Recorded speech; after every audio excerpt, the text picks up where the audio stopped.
បងប្អូនឆាក្តៅជ្រូកម្រះត្រូវឆ្ងាញ់ណាស់បងប្អូនអើយនេះខាងក្នុងធ្វើហូបឆ្ងាញ់បងប្អូនចូលមកផងសំណាងអូកគីបងប្អូនណានៅទឹកធ្លាក់អូកគីហើយនេះសម្ល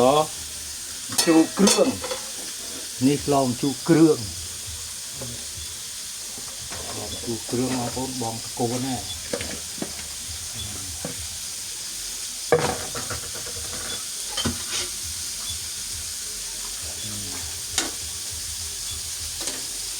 ជូរគ្រឿងឆ្ងាញ់បងប្អូនអើយ